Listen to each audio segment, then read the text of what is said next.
Since I already told you guys that I'll be giving you a variety of content, this time I'm switching things up and playing in the gold lane with Granger. I really want to keep things fresh so you don't just see me on the same heroes or roles all the time. So I'm up against Layla in this match, and yeah, she's honestly one of the easiest heroes I can dominate in the early game. So I'm doing my best to pressure her as much as possible. But to be fair, she also has pretty good damage to poke enemies early on. See, my goal here is to keep dominating her and deny her minions. That way I'll stay ahead in both gold and EXP. But you know what?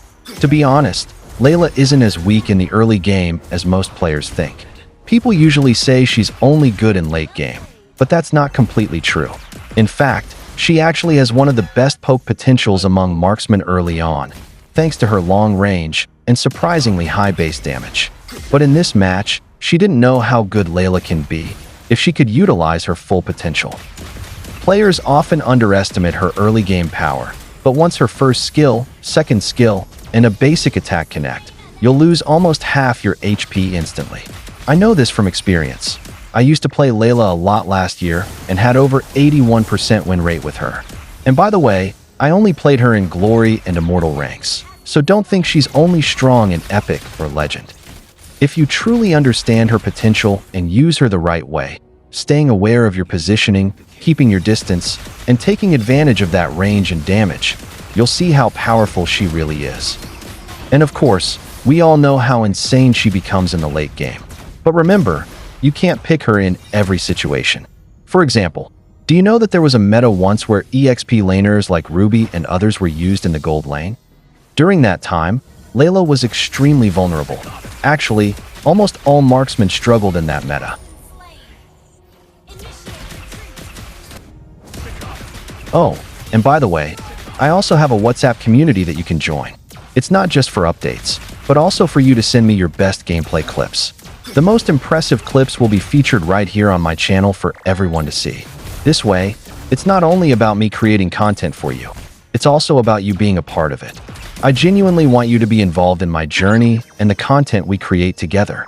So yeah, if you haven't joined yet, the link is in the description and comments. Don't miss out. Join in, share your clips, and let's grow this community together.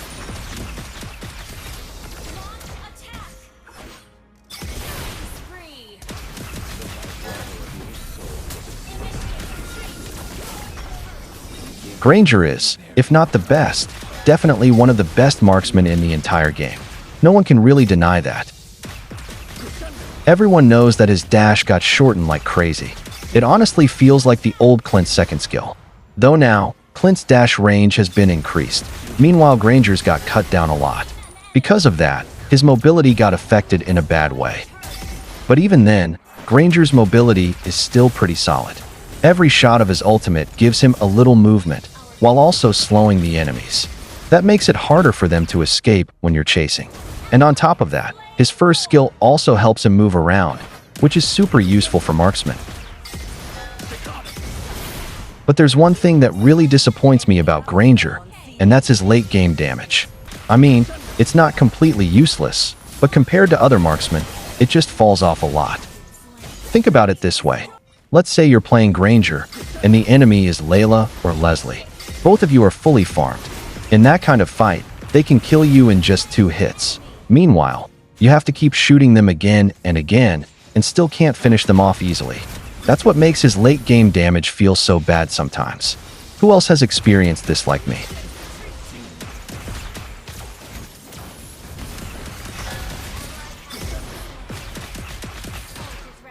Now watch this.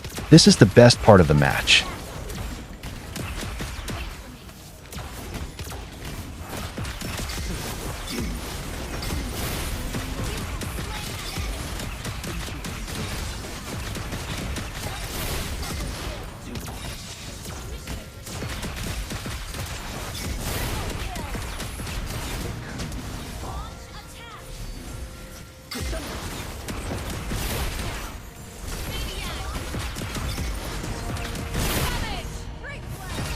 This might actually be my second Savage on this account.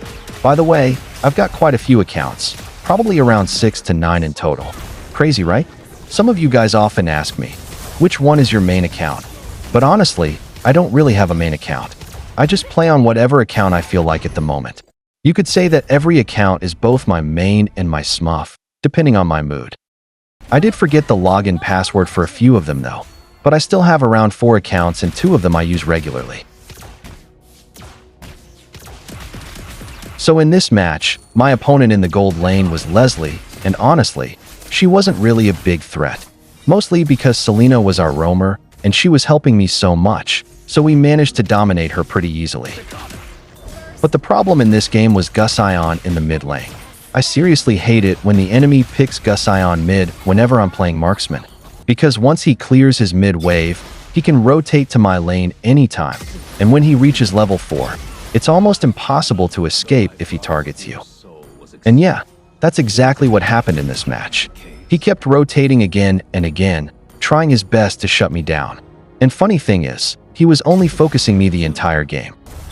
Because of that, I had to play really carefully. It made me hesitant to rotate or even join team fights, since I knew he was always waiting to burst me the moment I showed up. But still, I tried to stay calm and farm safely, even when he caught me off guard a few times. I focused on maintaining my gold and level so I wouldn't fall behind. The only downside was that having someone like Gusion constantly on me really limited my gameplay. I couldn't play as freely as I usually do in team fights. And another big problem that made me really hesitant to do anything was Saber. Like, there was already a one-shot hero, Gusion, and then there's Saber on top of that. So yeah, this game was definitely not easy for me. Because of both of them, I had to play really safe, but even then, I still died a couple of times. I decided to build a Dreadnought armor early in the game just to survive their burst damage. And when Gusion kept targeting me non-stop, I went for Rose Gold Meteor as well.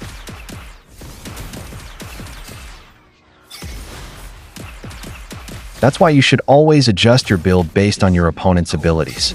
Sometimes, one defensive item early on can make a huge difference between surviving or getting one-shot instantly.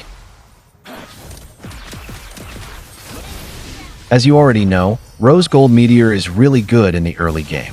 But in this particular match, it was honestly the best option for me early on. Why? Because it helped me survive against 2 one-shot enemies, Gusion and Saber. On top of that, I already had a Dreadnought armor, so I basically had no reason to be afraid of Saber in the early game. And since Rose Gold also gives a shield and a bit of sustain, I could even handle Gusion's burst without instantly dying. That allowed me to play more freely in team fights and take more fights confidently.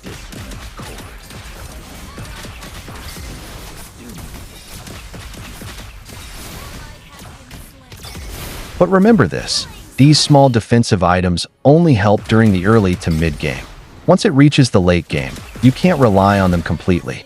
You still have to play carefully and avoid playing recklessly, because by then, even one mistake can cost you the entire fight.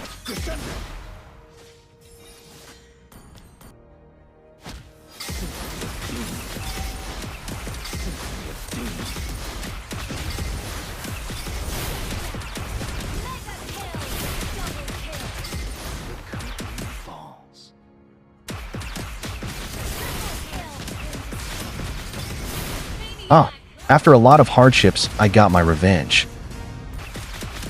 So here, we were taking the Lord, and when I saw Leslie nearby, I quickly moved toward her side just to scare her off. That way, she wouldn't even dare to come close or try to contest the Lord.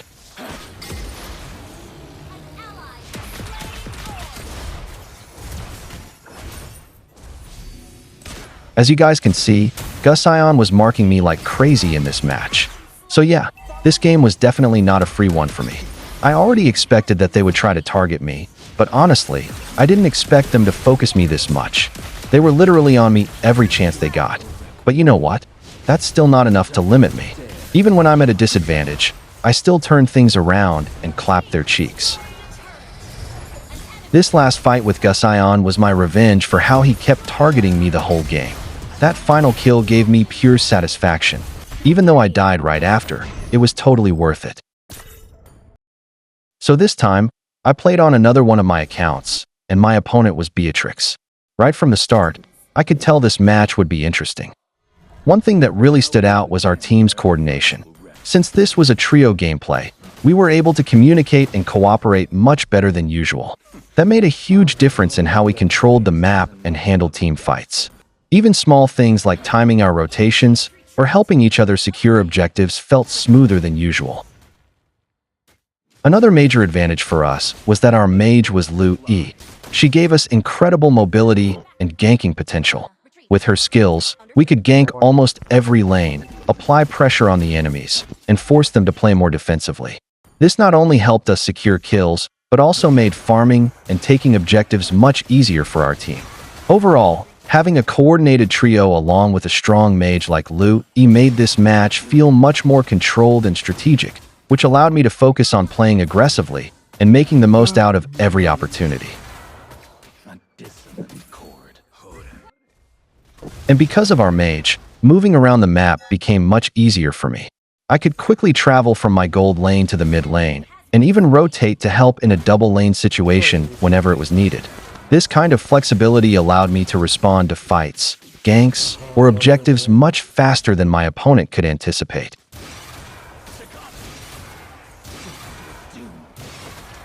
Thanks to this, I was able to farm efficiently in multiple lanes without losing much time.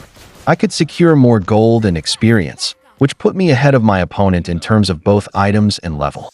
Having that advantage not only helped me dominate my lane, but also gave me the freedom to participate in fights with confidence, knowing I had the resources to back me up.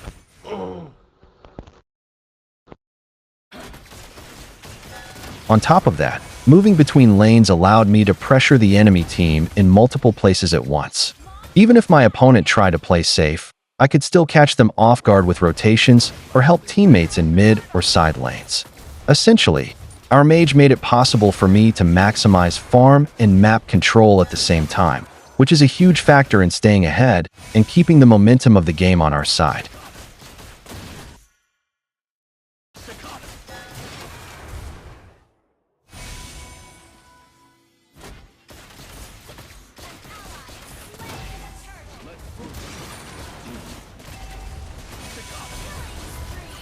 I think some of you guys already know this, but for those who may not be aware, I'd like to share a strategic tip which is basic but quite effective to enhance your poking. Like, when engaging with an opponent, particularly in the early game, try positioning yourself extremely close to them, almost borderline clinching, and unleash your first skill repeatedly in quick succession. This tactic can effectively limit your opponent's ability to dodge your attacks by moving left or right, thereby increasing the accuracy and effectiveness of your skills. However, it's crucial to exercise caution when facing skilled Beatrix players, as they might anticipate this approach and retaliate with their powerful shotgun, potentially securing an instant kill and turning the tables in their favor. Therefore, it's essential to adapt your strategy based on the opponent's playstyle, champion selection, and overall game sense to maximize your chances of success and outmaneuver your opponents.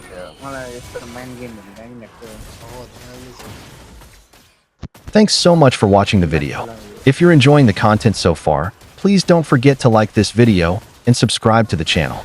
It really helps me out and motivates me to keep creating more videos for you. I know you might hear this a lot, and it can sometimes feel annoying, but lately, I've noticed that my subscriber count hasn't been growing as much as I hoped. That's why I'm kindly asking for your support. My goal is to reach 10,000 subscribers by December, and with your help, I truly believe it's possible. Now watch the rest video.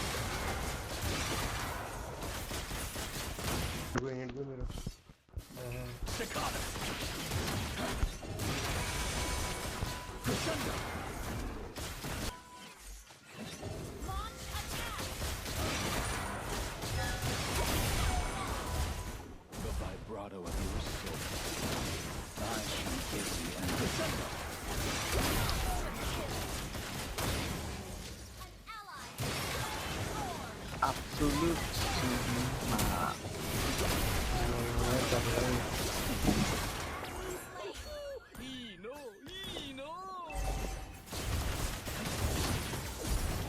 don't let